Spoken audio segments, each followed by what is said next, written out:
Welcome back to the Whiskey Wisdom Podcast, everybody. I am your co-host, Tyler Y'all, and today I am with the constant co-host, Chris Kellum, and our special guest today is John Mills. He is the wrestling specialist with FCA, is that right? Yeah, that's one way you can put it. Sure. Yeah. I was like, that's the best way that I can think about it. I'm sure there's real words for that. But what is your actual title?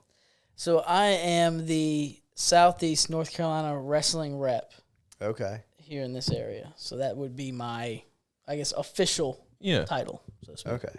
Perfect. Very good. Thanks so much for coming on today. Of course. As some listeners may know, this is the fourth episode that we're doing for the day. Typically, it gets a little silly, but we have been learning over the last 4 years, and we have toned it down. We're not drinking today other than water. So our drink for today is H2O. What kind of H2O? Is it tap water? Is it Harris Teeter? It's filtered water from the Mulligan Man. Okay. Hey, it's an important question. it does. It tastes a little different. It does taste different. So, fun fact, this has nothing to do with the actual podcast episode, but when these people came originally, they made the water too freaking cold. Oh. So I had to have them come back to turn the thermostat down because, it was too cold to drink. No, but they were expecting you to pour it and then let it sit on your table forever. Which is what I had to do. But if I wanted to drink it, I had to wait an hour before I could drink my water. It was a pain in the butt. So it was the worst first world problem I could ever have. So hopefully no one listens. He was thirsty and he wanted his water now. Yes. Right. And I was being too much of a baby to drink cold water. But in my defense, for everyone listening who's already judging me, though cold water was colder, it felt colder in my mouth than if I put an ice cube in my mouth. It was the weirdest thing. Oh, I don't get it. It legit was sitting at 37 degrees. Yeah. The whole glass It would frosted. it would frost your glass. It was insane. That's a little cold. That's a little bit too much. Just above freezing. Yes. Exactly. You hit it just right, it might actually freeze. Right. Ugh. It was weird. Anyway, it has nothing to do with the actual podcast. So thanks for dealing with us. So tell us a little bit about yourself and then how you kind of got into this pretty cool position. Well, I guess what we should probably start with, too, because you asked this question before and then I told you what it was. Oh, yeah. Let's start with this. What's FCA? Oh, Sure, yeah. It's an important question. FCA stands for Fellowship of Christian Athletes. okay. So we are a nonprofit that has been around since 1954.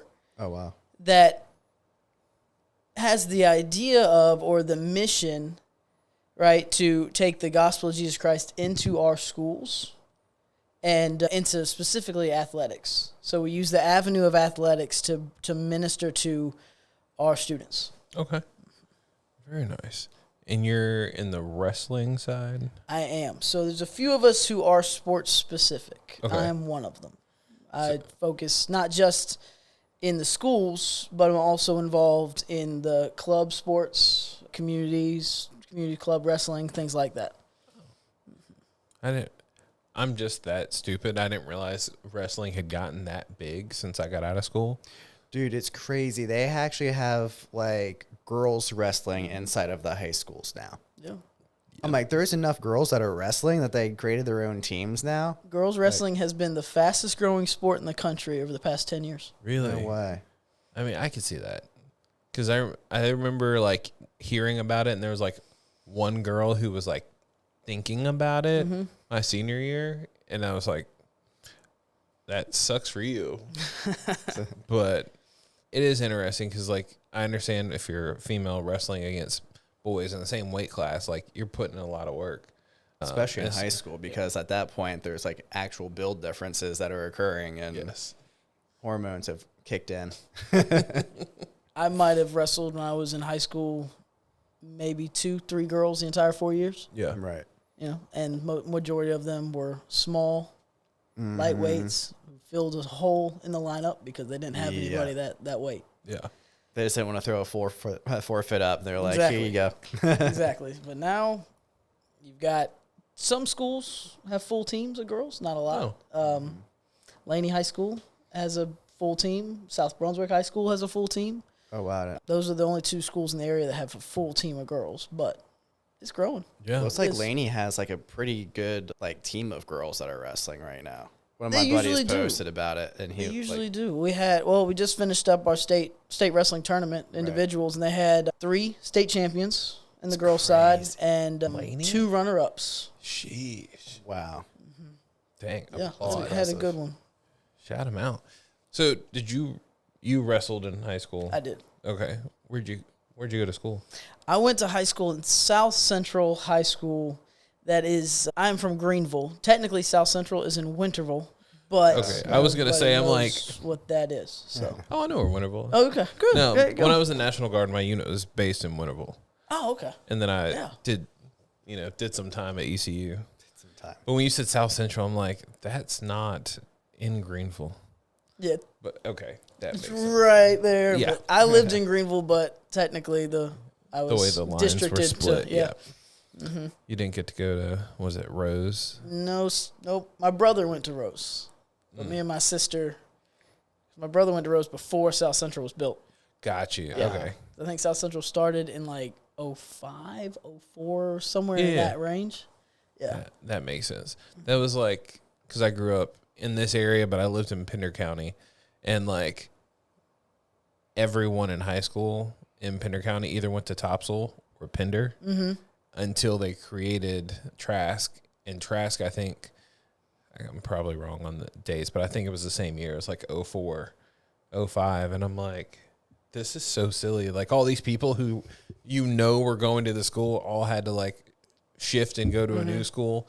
But it also saved them because like the bus ride to school was so long. I'm sure that's crazy. Bad, because, it's about, 20, 30 minutes from Heidi Trask to Topsail. Mm-hmm. And then if you put it on a bus and you got to do all your bus say stops. just door to door. So when you Gosh, it was ridiculous. But now I understand that weird split. You got to make sure kids' classes aren't too full. Yeah, of course. The other thing that I just realized too, so when I was reading through your bio that I didn't realize too, is that you were a youth pastor before. I was. Okay, I which was. is funny enough because during our episodes today, our first guest was also previously a youth pastor. Yeah. So Yeah, connections. I was a youth pastor for 8 to 10 years Oh, before okay. I started doing this full time. I was a full time youth pastor for a while. So Down this way or up? first outside of Fayetteville, Okay. okay, and then we moved to Wilmington in 2015. Me and my wife moved here. Nice. oh nice. You transitioned. So I'm assuming the wrestling position hasn't always been like a position in FCA. It was something that grew out of necessity because we had so many kids. Yeah. So what happened was I started when I became a youth pastor here. Mm-hmm. I really wanted to get into the schools. I didn't want to be I got to get out, got to minister outside of the walls. So the only way I knew to do that was FCA. Is one of the few organizations that gets into the schools. Yeah. So I contacted the New Hanover rep, who at that time, in order to volunteer, and I began volunteering with FCA. They connected me with the Laney wrestling team. That's the team I've worked with the longest, just because I was volunteering over there. Yeah. And I started getting into the schools and working with Laney Wrestling for a very long time. I volunteered with FCA for, 5-6 years before I came on staff. And during that time, I transitioned out of working full-time in a church, and I was actually working management and retail for a while. I did that for a couple years, but eventually I felt the pull back into full-time industry. When you're doing something for a long time and then you transition out, and it just wasn't fulfilling. I was like, I'm missing something. Right. So I began applying to different churches and all the time volunteering with FCA. And the FCA rep who I was volunteering for texted me, said, let's get coffee. I said, cool. So we got coffee just to hang out, which was not abnormal. Do it all the time. Mm-hmm. And I just kind of mentioned to him, I'm looking to get back into full-time. So I've started looking at churches and things like that. And he said, well, have you ever considered working with FCA? I said, no, I haven't. He said, well, let me connect you with the boss. So I met with the area director, and he's a wrestling guy. So we just kind of hit it off. And originally was not going to be wrestling specific. I was originally going to work in Pender County. That was the original meeting. But when we walked away, the director called me and said, hey, FCA Wrestling would like to have a rep here. Wants to expand and get more reps. How would you feel about doing that? I said, I would love that. You have this passion for a sport that you absolutely love to do, and then you have the passion for ministry for Jesus, and you can combine those two. Why would I not do that? Yeah. With the first conversation, when you were going to work up in Pender, like, what was that position going to look like? What were you going to do if it was outside of like a sport specific? I would be over every school, so I would have my hand in every school. And so what I would do, and what you see is the most common, that's the most common form of rep in FCA, is you're over a set of schools, and you would go in, you'd establish clubs, and then you would connect with the different coaches of different sports, connect volunteers to those coaches and those sports, those teams. Basically do what I do with more sports involved. Yeah. And not the community, like club aspect of it, right? So working in the schools and working with different athletes, different teams. Nice. So, forgive me if I'm stupid.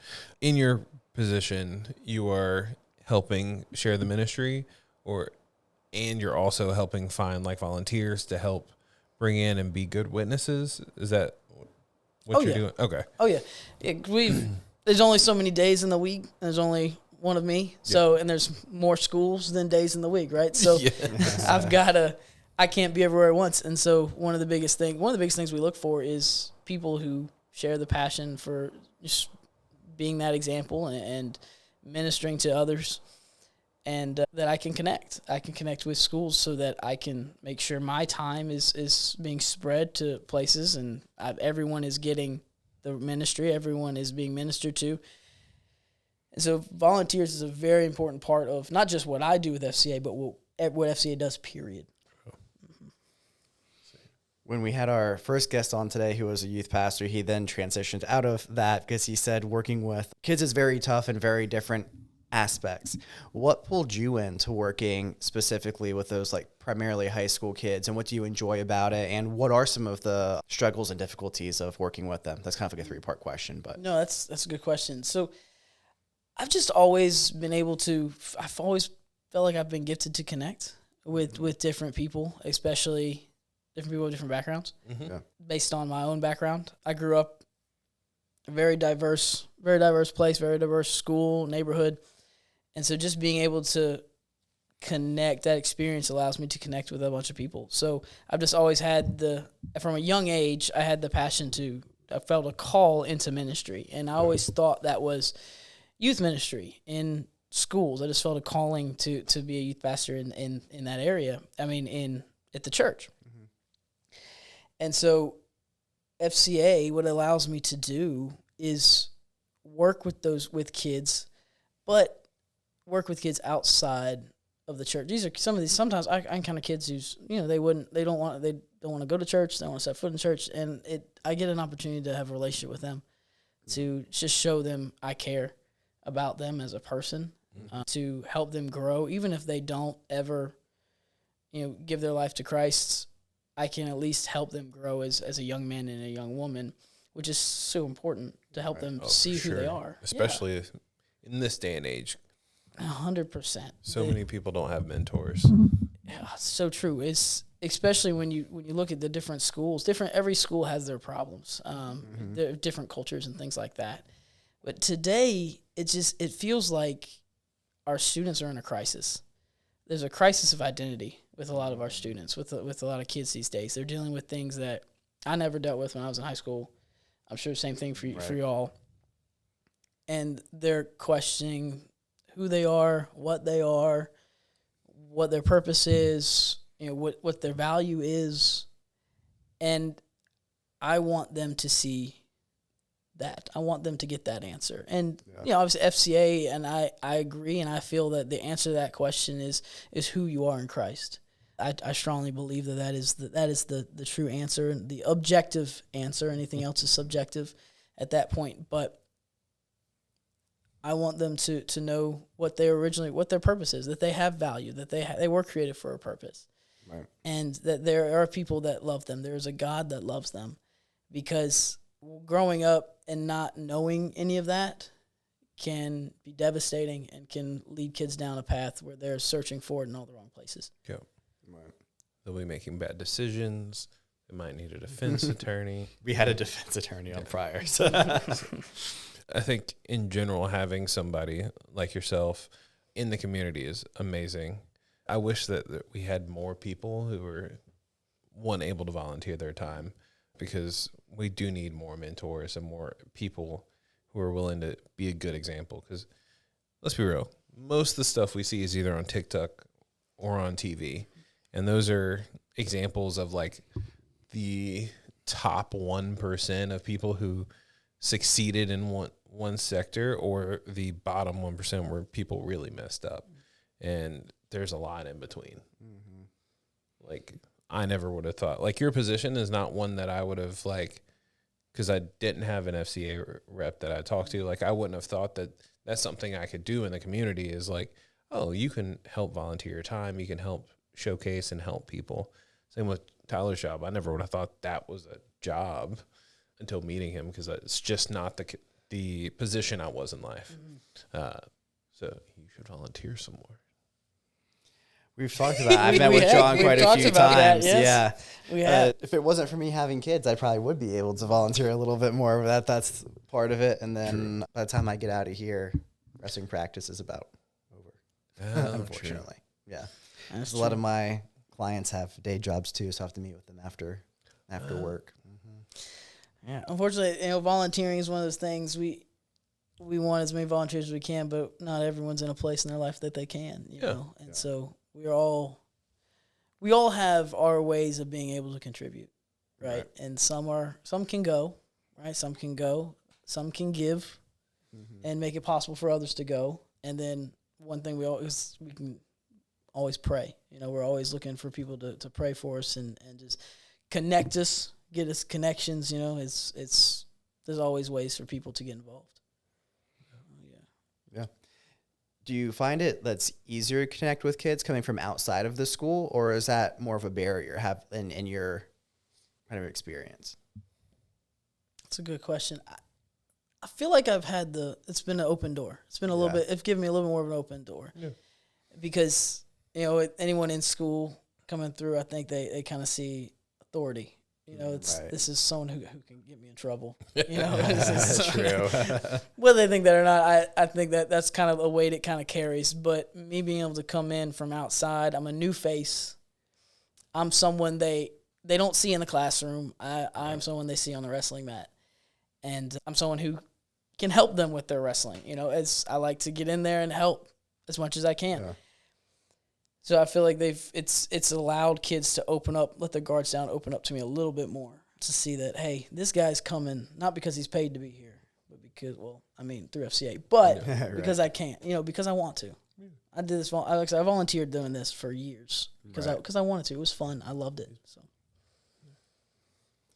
what are some ways that you've been able to connect with the kids that might be like out of the ordinary, what the average person would think? That, because obviously, like, probably going in, like, have a huddle, like, talk about Jesus a little bit type of thing is probably what, like, the average person thinks of it.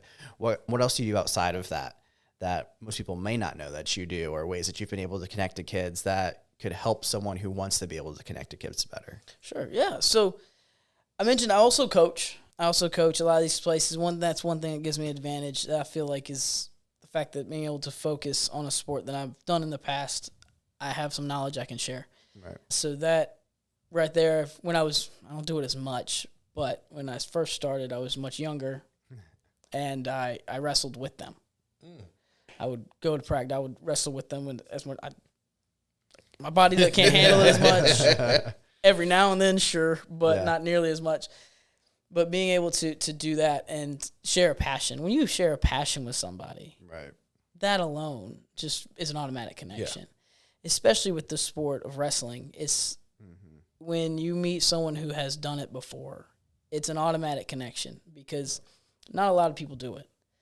And so they see you as somebody who has been in the trenches, the same ones they've been in. You've gone through some of the same workouts, the same training, the same blood, sweat, and tears on the wrestling mat. And so it's allowed me to make those connections with those people. So that's mostly where I am able to connect, is just sometimes I don't even go in there, and I might meet people. They don't even come to the huddles. I'm just because I'm there at practice, because and they're engaging them just in wrestling. It allows me to build that relationship, right? You don't got to go in and have a bunch of knowledge about the Bible or anything like that to be able to just build relationships and show someone that you care about them. Just take interest in what they do. Just show them, hey, I'm here for you. That's it, right? If I'm not here to get something out of it, right? That's not what I go for. So it's just about showing them that you love them and you care about them. Right? Yeah. I think that's something important too. And I think some Christians miss that, is where they go in and it's just, some people call them like the Bible beaters, right? It's like, I'm going to hit you in the head with the Bible until you become a Christian. But it's really not the way you accomplish that. It's going in and just saying like, hey, this is who I am and I care about you, is how you're going to get more people to be even interested in it. So I think what FCA is doing is the perfect way to do that. Exactly. It's showing them that, hey, I'm a human. I'm not perfect. Listen, they've seen me. I've been to wrestling matches. I've sat in the corner as a coach. They've seen me get frustrated, coaches' misconducts. I've gotten these things because I'm not perfect, and I'm one of the first ones to admit them. They've seen me get angry. They see me get upset. I'm just real. Like, just be yourself with people, and then they'll see who you are. They'll see your heart. Yeah, that's the number one thing. That's what Jesus did. Yeah. He was just real with people.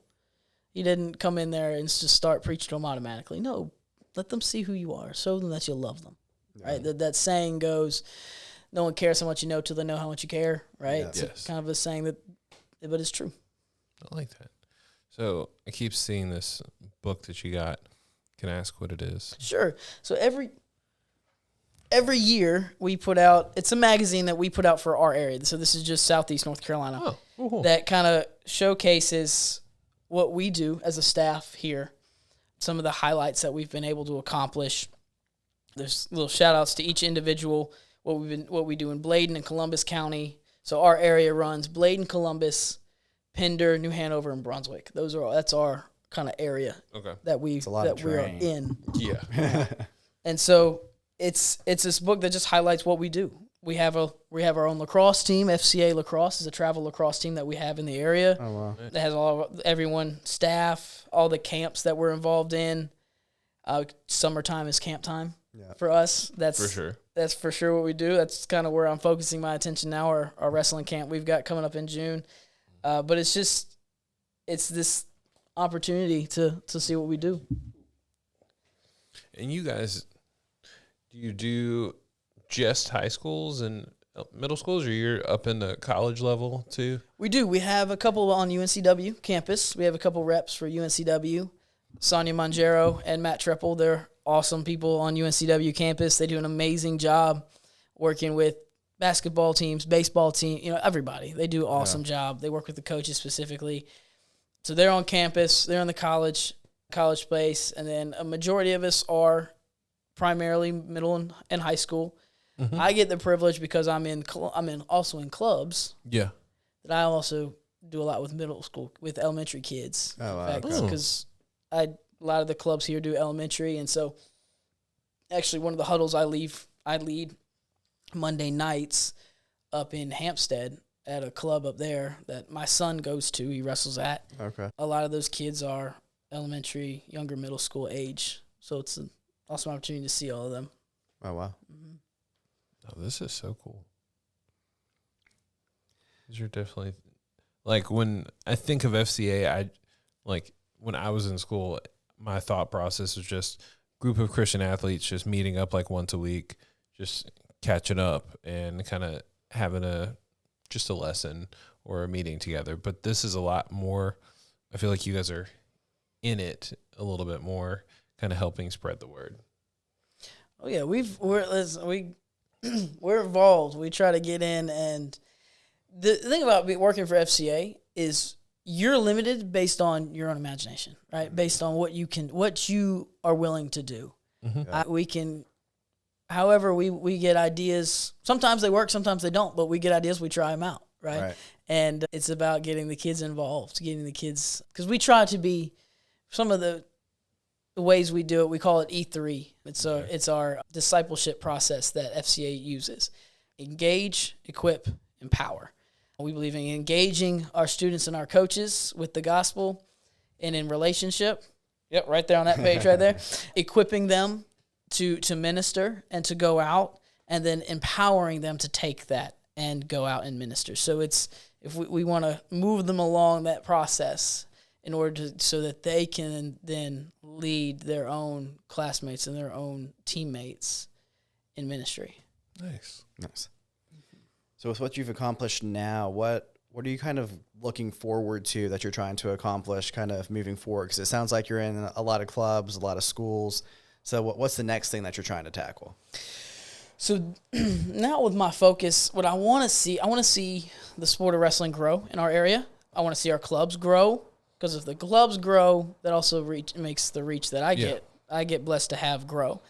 So this summer I'm working on putting together a day camp for young middle elementary school kids that have never wrestled before. I want to reach kids. I want to get kids there who have never wrestled before. Just over those 3 days, teach them the absolute basics and play games with them. Yeah. We'll minister to them and feed them lunch. Yeah. But I want to introduce them to sport. I got the club coaches all in the area, and they're going to get involved. So hopefully they'll be there, and I can introduce them there, so that hopefully by the end of those 3 days, there'll be some kids that say, I want to keep doing this. Yeah. And these are I can go to this club, I can go to that club. I already know the coaches there. So hopefully we'll see those clubs start to grow through this. We can get a good showing with this and see what happens. That's the most project in the near future that we're working on. Yeah. That's the new project. We've got our wrestling camp for high school, middle school age that we do, more experienced wrestlers. I put together an FCA wrestling team and compete in tournaments with some kids from the area that we travel with. But the new project is the day camp, which I'm very excited about, and I'm looking forward to putting that together. Nice. Yeah. You'll have to let us know when you're hosting that. I'm assuming it's going to be like June, July? July, yeah. Okay. We're looking at the July time frame. I'm locking down a venue, location of the next week or two, and then once I locked in, I'm going to start pushing it. Mm-hmm. Nice. Clifford Barnett's on the board. Oh, yeah. Yes, sir. Yeah. Mm-hmm. He's involved in everything. What doesn't that guy do? He is involved in everything, for sure. No, he's awesome. He's a great guy. Yeah. Why do I know that name? He's one of the city council. Yeah, city council. Okay. I was going to say commissioner, but that's what's going on now. City council is before. Yeah. Okay. No. Sorry, I know voting is coming up in the next couple of days, so my brain was like, do I know this from a normal reason, or is it for a political reason? Or is that a sign I saw on the side of the road? Yes. Right, exactly. No, that's what gets me sometimes. So, since wrestling season's over, now what are you focusing on? Are clubs still going on? Clubs like outside of season? I don't know how. Wrestling's year round. Okay. I always say wrestling is year round. We were getting ready to move into freestyle and Greco-Roman wrestling, which we do. So a little wrestling education if you don't know the sport. We do folk style wrestling is high school, middle school, college wrestling. Mm-hmm. And that's only in the States. The United States does that. That's United States style wrestling. In the off season, we move into what is called freestyle or Greco-Roman style. You'll see those two styles in Olympics. That's the type of international wrestling. Yeah. Okay. And so that is done during the off season outside of high school season. And that's what everyone's getting ready to shift into. Gosh. So the clubs are still going. Clubs are year-round. So I'm in the 3 clubs. So I'll be going to at least 3 practices. If any of our high schools are going to do off-season workouts, I'll be trying to get to them and then focus on all of our camps, all our summer activities like the day camp I was showing. Mm-hmm. And off-season, we do a wrestler's Bible study. Nice. Actually, right over here at the Starbucks over here. Oh, okay. We meet once a week. Go chapter by chapter through a book in the Bible, and just I try to teach them how to properly interpret and read Scripture and what they can learn. So it's just kind of something that we started last off season, and it's something I plan on doing every off season. Yeah. Mm-hmm. just a fun fact. I was terrible at Greco-Roman wrestling. That was not my forte. I never did it. Never did Greco-Roman. I did it for like a year and a half, and I was like, during the off seasons and stuff, and I was like, I can't do this. And my coaches, it made my coaches so frustrated. They're like, you are all upper body. Why can't you like figure this out? I'm like, I don't know why I can't do it. I just can't. Leave me alone. I have no idea the difference between any of them. I didn't know that high school kids competed differently. Mm-hmm. I was like, I just thought it was called wrestling. Yeah, Greco-Roman's all upper body. It's a lot of like throws and tosses and stuff. Yeah. No leg. You can't go after the legs. Oh, at all. Yeah. It would be almost, this is a bad way to do it. It's kind of like judo-ish. Yep. Yeah. Okay. They use a lot of judo throws. Right. In Greco-Roman. Like grab and toss. Yeah, hip toss and stuff like that. Oh, yeah.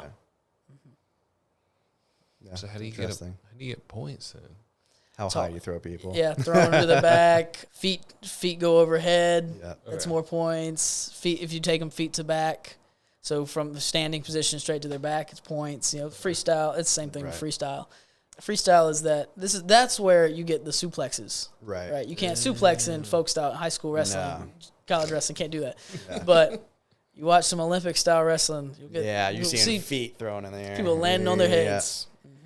Freestyle was always fun because it was almost like I don't know which animal does this, if it's alligator or crocodile, but basically you just like spin them and you get points for like just showing your shoulders to the mat. Oh. Yeah, so like instead of like holding them for like the count, like just showing their shoulders to the mat, you get points and stuff like that. So it's real fast paced. When I did, there's like, it felt like there was less rules because like if you were in motion and you go out of the circle, like you're still good until you stop. So, yeah, my one coach was like, you see the bleachers? That's where the end of the circle is. I was like, awesome. Great. Don't tell me that. I'll just get him to chase me and then I turn around. Right. So within like this FCA and your current position, my big question really is like, what would you deem successful? See, that's a great question because when you look at, it's hard to define success in something that is not completely in your hands. The results are not in your hands, right? But that being said, I also understand that those who invest in our ministry and involved in our ministry, in any ministry, whether it be church or us, there needs to be some kind of measurable. Yeah. Right? So people see their ROI, right? Their return on investment. And so when I look at success, especially in what I do, I look at it twofold. One is obedience. Am I being obedient to the calling on my life? Okay. That is more internal, right? An internal view of success of what that only I can see. But on the second hand, our measurables is how many huddles are we doing? The huddle is the term we use. We use the vernacular for our devotionals that we do with the teams or the Bible studies that we do. That's we call them huddles. Okay. Just kind of go along with the theme of athletics, right? And so the way we as a ministry of how FCA views it, or is that as a measurable, is number of huddles versus opportunities for huddles, right? And is that number growing? Are we growing that number? Yeah. Right? Because if we are increasing the amount of huddles, that means we're increasing the reach. And we are then in turn being obedient to our calling because that's the rule that's what we're called to do. And so the number of huddles, we're always trying to increase that. That's our measurable, quote unquote, of how we judge success as a ministry. Say, are we doing what we need to do? And on the flip side, I also like to judge success on anecdotal stories. You know, how are the kids getting impacted? Yes. Right? Are they being positively affected? Again, that's something that is for my own personal satisfaction of, okay, I know that I'm doing the right thing, right? Yeah. So I'm sure without the anecdotal evidence, it's probably hard to get up in the morning if you didn't think that your work was truly impacting the people. It'd be very hard to keep going. You know, this job's, a lot of it is a lot of afternoon stuff, a lot of evening stuff. And I got kids at home. You know, I'd like to be home, putting them in bed, eat dinner with them. But, you know, on the same side of it, my wife is super supportive of it and is like, hey, you're doing work that needs to be done. Mm-hmm. And, the off-season time, I get a lot more time at home. Yes. So it's a lot great. Right. But Yeah. Trade-offs. Yes, exactly. So You got a lot because obviously none of the schools are wrestling us more. It's just the clubs going on. Nice. Since Chris was asking the forward-looking question, me looking back a little bit more, if you were to tell your younger self one thing, what would it be? oh man, younger self. I have to tell him a lot of things because he was an idiot. But oh man, I would tell my younger self, don't be afraid to fail. I know for me early on in ministry, in working in church, specifically, it's happened to me in church. I had some ideas that didn't quite work, or didn't get the attendance or whatever that I thought I needed, Right. or for some reason made somebody upset. Because when you're working with people, that's just how it goes. Somebody's Right. going to be upset, right? And I got so frozen in fear that I just didn't do anything. And I just sat there. I was so scared to fail, or so scared of who I was going to upset next, that I didn't do anything. And I look back on that time in the churches, and I'm like, I learned that lesson way too late. Because how different could that have been success-wise? As far as how different could that time of that church looked if I didn't allow that fear to fail get in the way. So now I've tried things in this ministry that just didn't work. Yeah. No, they weren't bad ideas. It just didn't work. It didn't work. Yeah, for whatever reason, it didn't get the attraction that I thought it would get, or whatever reason. And I was like, okay, back to the drawing board. Right. That wasn't meant to be. That's fine. That's nothing I did. It just wasn't going to work. So we're going to do something else. Yeah. And I'm sure you've learned a lot from those lessons, right? And Yes. it's really neat that FCA kind of gives you that latitude that you can try those different things without penalty or anything like that, right? So you have the free will to kind of go and try something new, to learn from it, go back, regroup, regather, and then try the next thing. Exactly. So because that's one thing I love about FCA. It's like I said before, we're limited on our own minds, our own thoughts of what ideas we can do in the ministry. And I love it because it gives you that freedom to try different things. And if it doesn't work, okay, no problem. And my director's fantastic too, because he's that mindset of, all right, you tried it, didn't work. Okay, that's fine. Do something else. Right. No big deal. Yeah. No harm, no foul. You tried something. No harm in that. Because what happens if you tried it and it worked out amazing? You're like, see, Exactly. I had to try. And if you never tried it because you were too scared to fail, and it could have worked out amazing, that's an opportunity missed. Yeah. Right. Don't miss opportunities. So that's, if I had to go back to myself 10, 15 years ago, I would encourage myself in that.